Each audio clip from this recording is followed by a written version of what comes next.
요한계시록 2장 19절 말씀.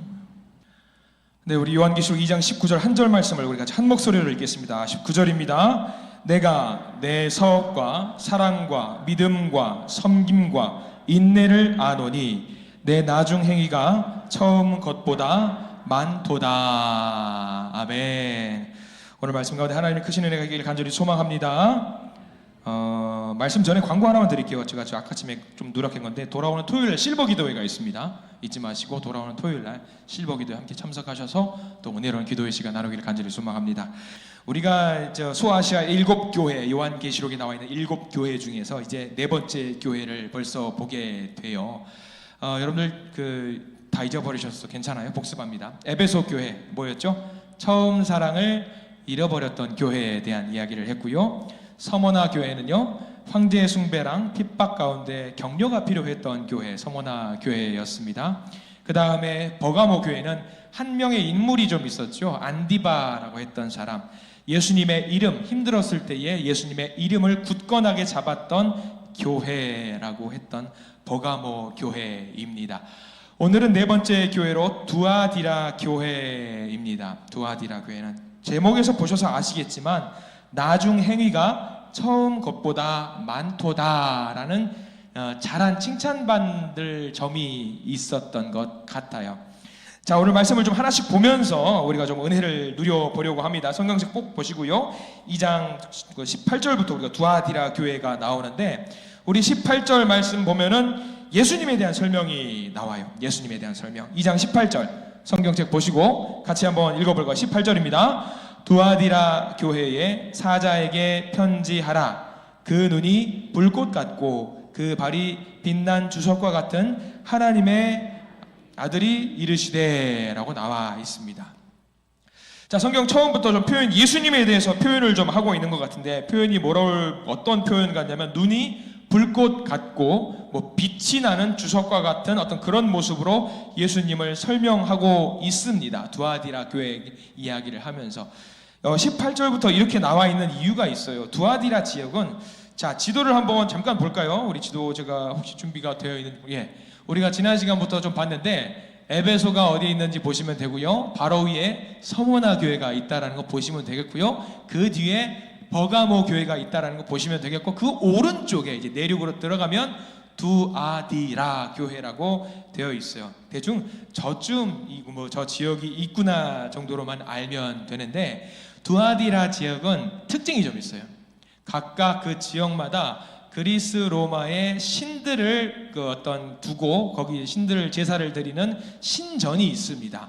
두아디라 교회는 어떤 신을 모셔놓고 거기서 이제 신들을 향해서 제사를, 우상 숭배를 하는 지역인데, 두아디라 지역은 특별히 어떤 신이냐면, 오늘 18절에 나와 있는 것처럼 뭔가 빛이 번쩍번쩍하고 휘황찬란하고 화려하고 그런 모습을 일부러 18절에 적어둔 이유가 있어요. 뭐냐면 이 두아디라에서 섬기는 우상은 누구냐면 아폴로라고 합니다. 아폴로 하면 여러분들 생각나는 게 뭔지 아세요? 교회 다니시는 분들은 아폴로 신은 됐고, 그 어렸을 때 먹었던 쫀득이 같은 씹어먹는 그 아폴로 있잖아요. 그 달달한, 드셔보시지 않으셨나 보네요. 저는 많이 먹었던 것 같은데 그 아폴로만 생각이 나는 경우가 있는데, 아폴로는 태양신이에요. 그러니까 번쩍번쩍해요. 휘황찬란해요. 근데 이 18절부터 대번에 우리 예수님께서 더 번쩍하고 더 휘황찬란하고 더 화려하다라는 것을 알려주기 위해서, 이 아폴로 따위는 아무것도 아니라는 것을 알려주기 위해서 이 두아디라 교회에 있는 사람들에게 먼저 설명을 해주고 있는 겁니다. 야, 아폴로가 태양신이야? 됐어. 우리 하나님이 그 태양보다, 우리 예수님이 태양보다 더 번쩍이는 분이셔라는 것을 설명하기 위해서 18절부터 이렇게 나와 있는 거죠. 태양신은 가짜신이라는 것을, 우상이라고 섬긴 우상이라는 것을 표현하기 위해서 이렇게 적어둔 겁니다. 저는 어려서부터 그리스 로마 신화를 보면서 제일 당황스러웠던 게 그거였습니다. 신인데, 분명히 신인데 신들끼리 결혼도 해요. 신들끼리 결혼도 하고 장가도 가고 시집도 가고, 신들끼리 아들도 낳고 딸도 낳고, 또 신인데 또 죽어요. 때가 되면 또 죽기도 해요. 저는 그거 보면서 저게 무슨 신인가? 저게 무슨 신인가 생각할 때가 많습니다. 왜 아폴로 신을 18절부터 이렇게 강조하면서 나왔느냐? 아폴로 신은 누구의 아들인 줄 아세요? 제우스의 아들이에요. 제우스의 아들. 무슨 신이 아들이 이렇게 있고 딸이 있고 뭐 서로 시기하고 질투하고 그런 것들이 있어요. 그런 거면서 두아디라 교회에다가 이야기하는 거죠. 야, 그런 아폴로 따위 믿지 말아라. 우리는 그보다 더 위대하고 놀라우신 예수님을 모시고 있는 분이다 라고 하면서 이 아폴로 신 따위는 버려라 라고 이야기를 하는 거지요. 자, 이런 잡신들, 이런 우상들과 예수님과 비교하는 것 자체가 저는 개인적으로 불경스럽다라고 생각을 합니다. 우리 예수님이 이런 것과 비교를 된다니, 저는 그런 생각이 들 때가 있어요. 그래서 오늘 성경 말씀을 통해서 우리 주님께서 두아디라 교회에 주시는 말씀이 있는데 그 말씀을 좀 하나씩 찾아보고 두아디라 교회가 무엇을 잘했는지 무엇을 잘못했는지 한번 분석을 해보면서 우리의 말씀으로 받아먹기를 소망합니다. 먼저 18절 말씀에 나와 있어요. 두아디라 교회의 19절까지 넘어가 볼까요? 19절 말씀 함께 19절 말씀 읽어보겠습니다. 시작. 내가 내 사업과 사랑과 믿음과 섬김과 인내를 아노니 내 나중 행위가 처음 것보다 많도다. 우린 여기다가 전체를 다 밑줄을 그어야 되겠습니다. 19절에 보면은 두아디라 교회가 어떤 잘한 점이 있었는지, 무엇을 잘했는지, 무엇을 칭찬받아 마땅한지에 대해서 설명이 되어 있습니다. 예수님 보시니까 그런 거예요. 믿음도 좋고 서로 사랑하고 서로 섬기고 이런 행위들이 굉장히 많이 있었던 교회라고 말을 하고 있습니다. 무려 더 나아가서 이런 행위가 점점 더 어떻게 됐다라는 거예요. 깊어지고 풍성해지는 교회라고 이야기를 하고 있는 거죠. 이 칭찬만큼 우리 한신교회가 이런 두아디라 교회의 칭찬의 요소들이 우리 교회에 넘치기를 간절히 소망합니다. 이런 덕목으로 우리 주님께 인정받는 우리 한신교회 교우들이 되기를 소망해요. 그래서 19절 말씀이 내가 내 사업과, 여기서부터 우리 한신교회의 사업과 사랑과 믿음과 섬김과 인내가 크다. 근데 우리 한신교회가 처음 시작했을 때의 그것보다 훨씬 더 커져가더라 라고 우리 주님이 칭찬해 주셨으면 정말 좋겠습니다. 그렇게 될 줄 믿습니다. 그렇게 될 줄 믿습니다. 점점 이게 늘어나는 게 사실 쉬운 게 아니에요. 왜냐하면 지나가면 지나갈수록 거기에 적응을 하고 그냥 좋은 게 좋은 거지 하면서 넘어갈 때가 많이 있거든요. 사람은요, 처음에는 다 잘해줘요. 처음에는 뜨겁고 간지고 쓸기고 다 내줄 것 같은 사랑이 그런 모습이 있을 때가 많이 있어요. 그런데 두아디라는 그게 점점 늘어났다라는 거죠. 여러분, 사람이 결혼을 해서 불붙는 사랑이죠. 결혼을 막 해서 뜨겁게 불붙는 사랑이 지속되는 유효기간이 몇 개월인지 혹시 아시는 분? 아주 옛날 이야기라서 여러분들 기억이 잘 안 나실 수도 있겠지만 그 과학적으로 검증이 됐어요. 과학적으로 18개월에서 30개월을 넘지 않는데요. 30개월이 넘지 않은 그 시점부터 그 뒤로는 뭘로 사는 거예요? 의리로 사는 거예요. 의리로. 남녀시간 의리로 사는 겁니다. 처음엔 뜨거워요. 다 줄 것 같아요. 그래서 저는 청년들을 만나면 그런 이야기를 해요. 이제 내일 모레 시집을 가거나 장가를 가는 우리 청년들, 형제 자매들에게, 특히 자매들에게 당부하고 싶은 말이 있어요. 우리 교회도 있는데 그 자매들에게 특별히 저는 이런 말을 합니다. 결혼 초기에 땅 문서건 집 문서건 모든 명의는 다 내 이름 앞으로 하라고. 다 줘요. 30개월이 지나면 달라 그러면 안 줘요. 30개월 이전에 권사님 그걸 끄덕이 간 이거 쓸개고 다 내줄 것처럼 처음에는 뜨겁잖아요. 다 뜨거워요. 근데 그 시간이 지나면 이게 식는다라는 거죠. 저는 어떤 것 같아요, 여러분들? 열정이 넘치는 것 같죠? 저는 아직 그 사랑이 뜨겁습니다. 별로 믿지를 않으시는 것 같아서 좀 걱정이 되긴 하는데, 자, 그래요. 두아디라 교회가 이 특징을 갖고 있었대요. 주님을 향한 갖고 있었던 그 뜨거웠던 사랑이 처음에도 뜨거웠는데 이게 점점 더 커지더라는 거예요. 이거 쉽지 않은 거예요. 굉장히 어려운 거죠. 마치 우리 예수님께서 그 결혼잔치에 찾아가셔가지고 물을 포도주로 만들었을 때 사건 기억나실 거예요. 잔치에 참여했던 사람들이 처음에 포도주를 마시고 맛있네, 좋은 포도주를 가지고 왔네. 근데 포도주가 떨어져 버렸어요. 그래서 마리아가 예수님께 부탁을 하죠. 야, 포도주가 떨어졌댄다. 그래서 예수님께서 그거 왜 나한테 물어보세요? 하고 물을 포도주로 만든 기적을 보이고 사람들이 그 포도주를 마시고 나서서 뭐라고 이야기하죠? 야, 이거 더 맛있네. 이런 걸 숨겨놨네. 이런 것과 똑같은 거죠. 점점 더 그 사랑이 커지고 칭찬받는 요소가 더 강력해졌던 교회가 바로 두아디라 교회였던 거죠. 그러면 여러분들, 우리가 그동안에 교회를 4곳을 봤는데 두아디라 교회하고 반대되는 교회가 하나 있어요. 기억나셔요? 처음 사랑을 잃어버렸던 교회가 어디죠? 에베소 교회가 반대됐던 거예요. 에베소는 처음에 뜨거웠어요. 근데 그게 점점 식었던 거고, 두아디라 교회는 반대였죠. 처음에도 뜨거웠지만 더더더더더더 이 사랑이 뜨거워졌던 교회가 두아디라 교회였던 겁니다. 이런 두아디라 교회의 모습을 보면서 우리들의 믿음을 점검해 봤으면 좋겠습니다. 우리의 처음에 그 첫사랑의 모습, 예수님을 사랑했던 그 모습과 지금 나의 모습. 그러면 저는 우리 성도님이 주님 만났을 때, 주님, 제가 주님을 믿는 믿음이 그때보다 지금이 더 뜨겁습니다, 이렇게 자랑하실 수 있는 믿음의 성도님들 되시길 간절히 축원합니다. 어떤 성도님들 그럴 수 있어요. 과거의 믿음을 회고만 하고, 나 그때는 좋았는데 하면서 지금은 식어가지고 냉랭한 가슴을 갖고 있는 분들도 분명히 계실 거예요. 그러면 우리가 두아디라 교회 잘 봐야 돼요. 두아디라 교회를 보면서 내 믿음도, 내 신앙에도 진보가 있고 업그레이드가 있기를 간절히 소망해요. 날마다 사랑과 믿음과 섬김과 인내를 할 때에 점점 더 업그레이드가 되는 믿음의 성도님 되시기를 축원합니다. 예수님은요, 우리 주님은요, 두아디라 교회를 보면서 그 믿음의 행위를 칭찬해 주셨는데 그게 장점, 잘한 점이에요. 그러면 두아디라 교회가 잘못한 점이 없었을까? 있었어요. 그것도 같이 봐야죠. 두아디라 교회가 잘못했다라는 행위는 쭉 나오는데 특징이 뭐냐면 우상을 섬기는데, 여기서는 뭐라고 정확하게 표현을 하냐면 우리 20절 말씀을 한번 볼까요? 20절부터는 책망하는 부분이에요.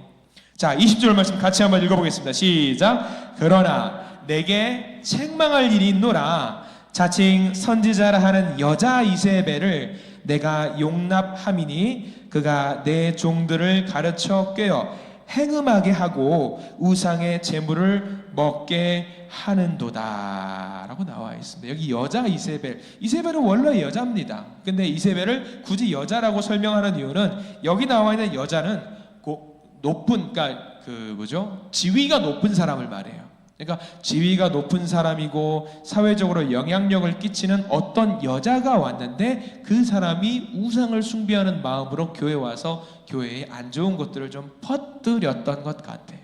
자칭 선지자라고 말을 하면서 그런 우상의 어떤 요소들을 가지고 들어왔던 것 같습니다. 교회가 굉장히 조심해야 될 것들입니다. 자칭 하나님의 말씀을 받았다고 해서 가르치는 사람들이 분명히 있습니다. 그리고 우리 한국 사회에 보면은요, 많은 이단과 사이비 교주들이 있어요. 자칭 예수라고 하는 사람이 50명이나 된대요. 우리나라에만.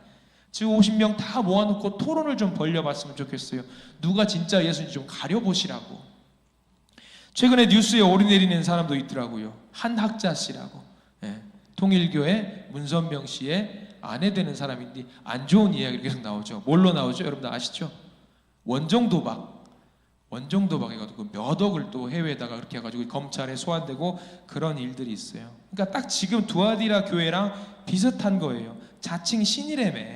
자칭 신이라면서 신이 도박도 하네. 신이 도박도 해. 별걸 다 하네. 그런 사람들이 지금 두아디라 교회에 와서 두아디라 교회를 흔들고 있는 일이 있었다라고 하는 거죠. 근데 여기서 주님께서 뭐라고 말씀하시는지, 그 모습을 두고 뭐라고 말씀하시는지 잘 봐야 될 필요가 있습니다. 두아디라 교회가 그렇게 이세벨, 우상의 가르침에 따라서 음행을 하고 우상의 음식을 먹기도 했던 것 같아요.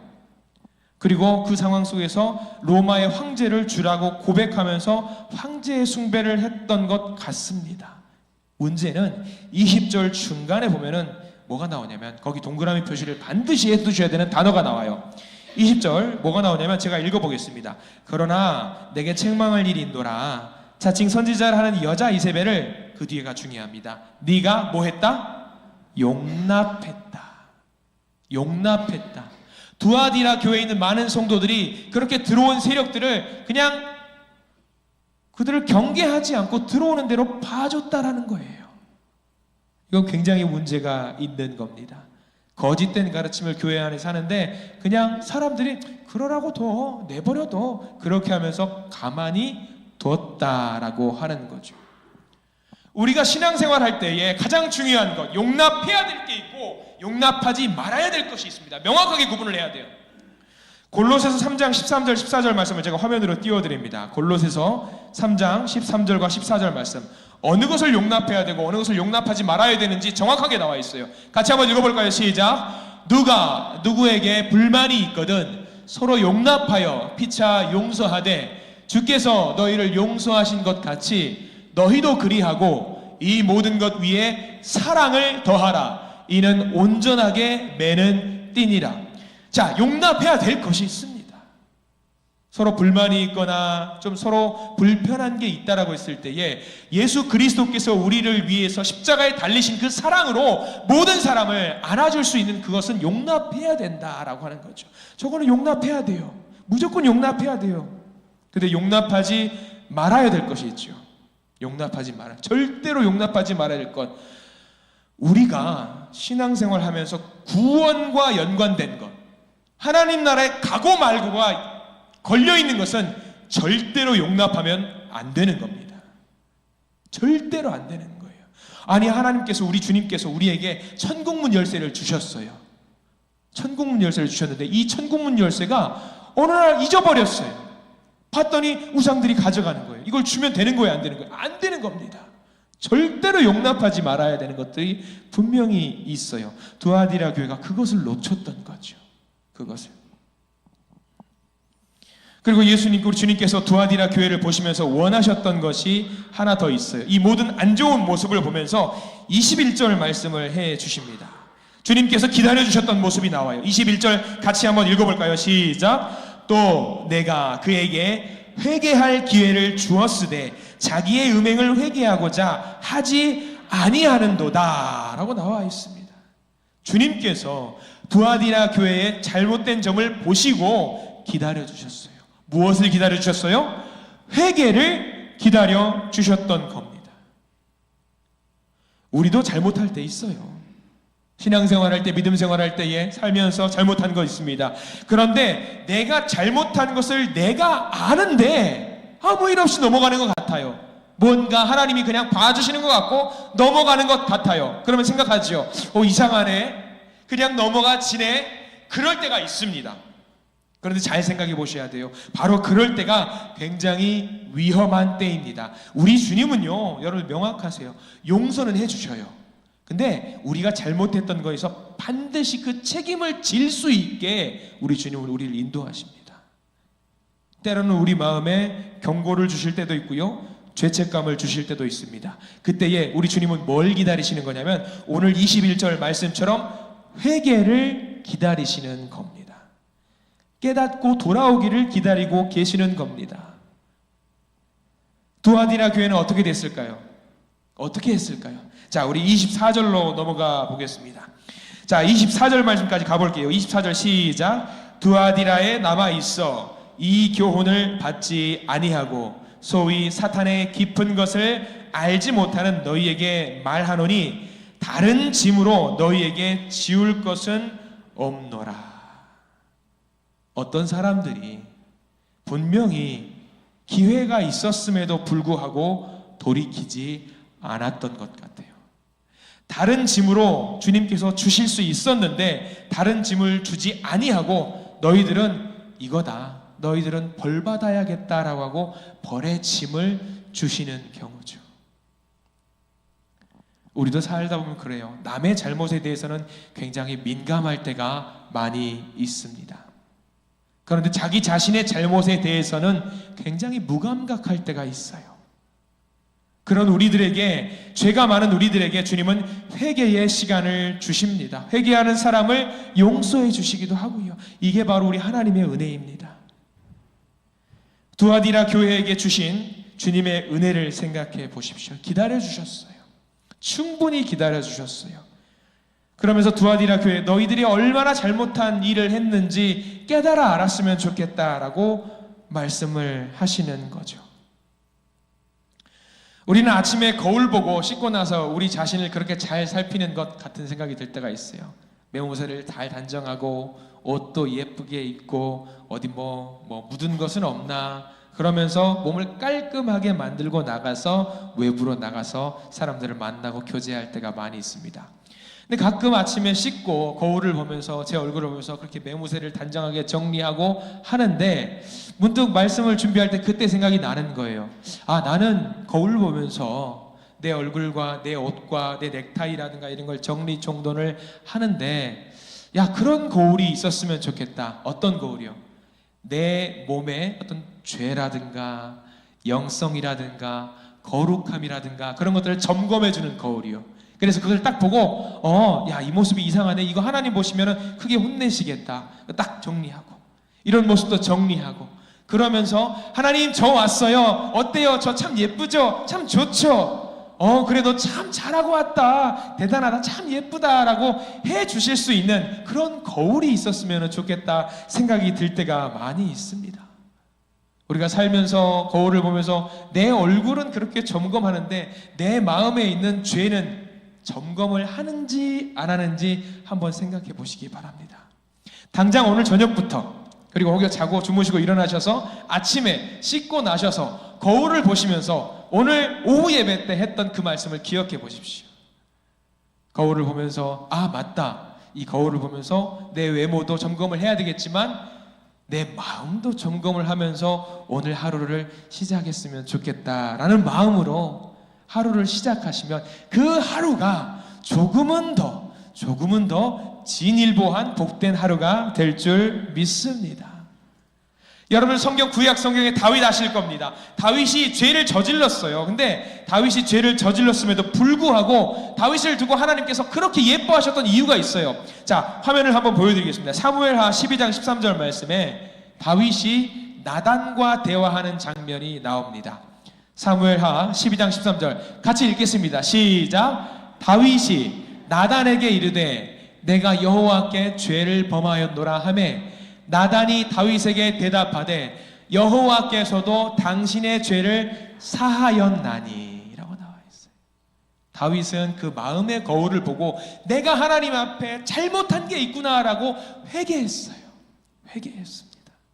그 모습을 보고 주님께서 무엇을 주셨나? 용서를 주셨어요. 굉장히 중요한 겁니다. 때로는 우리의 죄를 들추시는 것들이 우리를 부끄럽게 만들어서 우리가 정말 어디 서 있을지 몰라서 부끄러워서 도망가고 싶을 때가 있습니다. 근데 그것은요, 우리 주님께서 우리를 살리기 위하는 것이라는 것을 여러분 명심하시기를 부탁을 드립니다. 그리고 이 회개의 순간이 늘 찾아오는 게 아닙니다. 여러분들 늘 찾아오는 게 아니에요.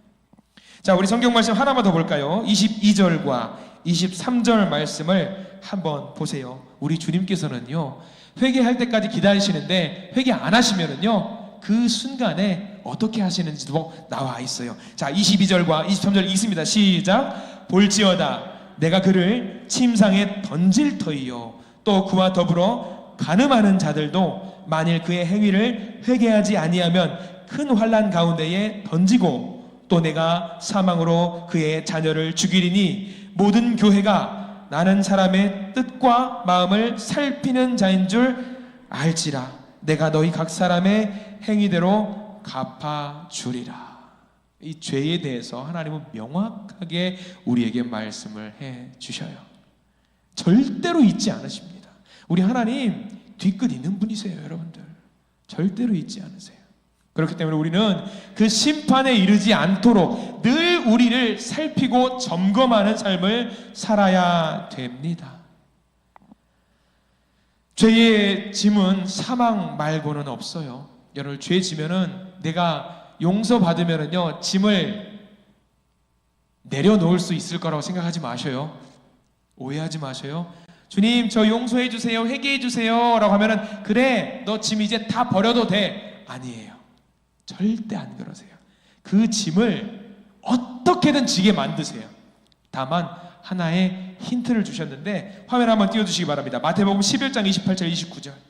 죄를 지은 사람이 회개했을 때에 그 짐이 어디 가느냐, 죄의 짐이 어디 가느냐. 마태복음 11장 28절과 29절 말씀 같이 한번 읽어볼까요? 시작. 수고하고 무거운 짐을 진 자들아 다 내게로 오라. 내가 너희를 쉬게 하리라. 나의 멍에를 메고 내게 배우라. 내 멍에는 쉽고 내 짐은 가벼움이라. 우리가 짊어져야 될 죄의 짐을 누가 짊어주시는 거예요? 예수님께서 짊어주시는 거예요. 죄의 짐은 어디 가지 않아요. 내가 지든가 나를 대신해서 누가 지든가 해야 돼요. 다만 하나님께서 뭐라고 말씀하시냐면 그 짐을 누가 짊어지게 만드신다고 하시냐면 예수님께서 우리 대신해서 지게 만드신대요. 때로는 사람들이 예수님 믿어서 손해보고 고난당하는 것을 짐처럼 여길 때가 있습니다. 두아디라 교회도 그랬던 것 같아요. 세상의 것들이 우리의 짐을 짊어주겠거니 하면서 세상을 친구 삼아서 그들과 어깨동무하면서 지냈던 것 같아요. 근데 그 짐, 세상에서 그 짐을 짊어져 주나요? 안 져줘요. 절대로 안 져줘요. 그러면 회개하지 않는 사람들은 그 짐을 누가 짊어줘야 되냐면 자기가 짊어져야 돼요. 근데 회개한 사람은 그 짐을 누가 짊어지신다고요? 예수님께서 짊어져 주신대요. 그럼 우리는 무슨 생각이 들까요? 미안하죠. 얼마나 미안해요. 여러분, 두아디라 교회 보면서 회개하는 자로 거듭나시기를 부탁을 드립니다. 그리고 처음 사랑, 처음 믿음, 처음 섬김, 처음 인내가 시간이 갈수록 점점 더 많아지시는 믿음의 성도님들 되시기를 간절히 축원합니다. 예수님 믿는 것이 짐처럼 여겨지는 것처럼 그렇게 생각되는 분들이 혹시 계십니까? 염려하지 마세요. 구원에 꼭 필요한 것이기 때문에 우리에게 주시는 짐입니다. 바라기는 우리가 예수님 믿을 때에 늘 구원의 확신 속에서 예수님께서 져주시는 짐들을 기쁨과 감사로 같이 지면서 우리 주님과 믿음의 여정을 함께 걸어갈 수 있는 우리 성도님들 되시기를 간절히 축원합니다. 기도하겠습니다.